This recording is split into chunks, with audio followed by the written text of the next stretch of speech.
So today was a great day. I mean, Media Day to me is always kind of the official start of the year. And obviously our players have worked really hard this summer with Coach Stewart in the weight room, and a lot of leadership, a lot of camaraderie.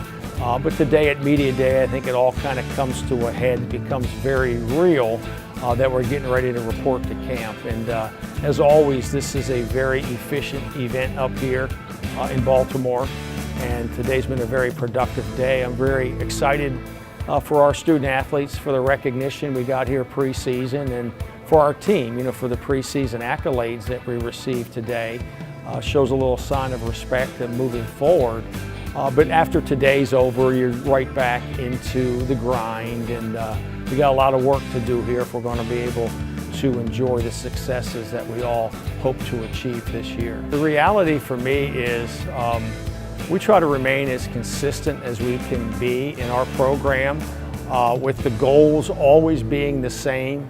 That way you're not always responding to every year's up and down in terms of expectations. And our goals are always to compete for the conference championship. I mean, that has been my goal from day one when I came to Richmond, and then to advance in the postseason. So despite the lofty expectations and the preseason accolades, our goals remain the same. Our goals are to compete for the CAA championship and to advance into the postseason. Well, I think the big thing for us offensively again this year would just be our balance. We've got to be able to run the ball with some consistency and with some power and authority to have the freedom to throw the ball down the field and to get defenses off balance a little bit.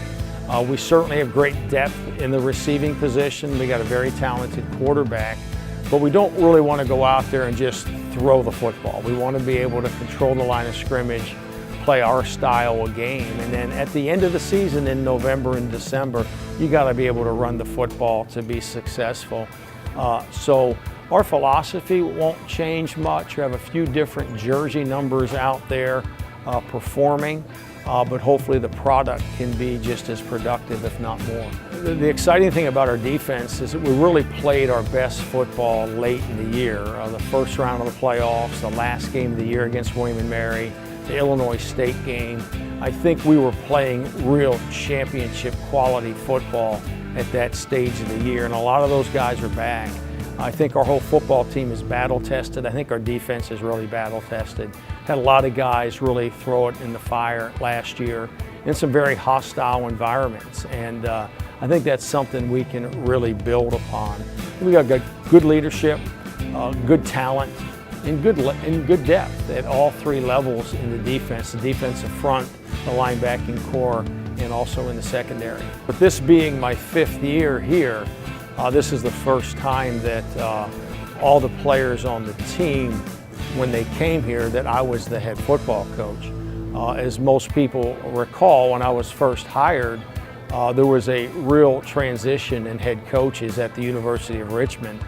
And my first couple of seasons, there was a reality that there were a lot of different messages that were out there, in that a lot of the players weren't recruited by me and my staff, and they were still having a hard time maybe adjusting to some of our themes and methodologies moving forward. But this group has kind of had a like-mindedness to it. They've heard a singular message for the duration of their career. They've heard one voice for the duration of their career. We've all kind of been able to value the same things within our program. And with that consistency of message, I think comes a more consistent brand of leadership, because they have more confidence in the messages that they have to be able to permeate throughout the locker room. So this group right here, to me, has been extraordinary. These 4th and 5th year players who have paid a significant price to get Richmond back into the national scope and national spotlight, and they want to win, and they believe in the system. They believe in the philosophies within the program, and they want to go out and emulate those in the locker room and on the practice field. So that peer mentoring, I think, has really allowed us to take the next step with our program.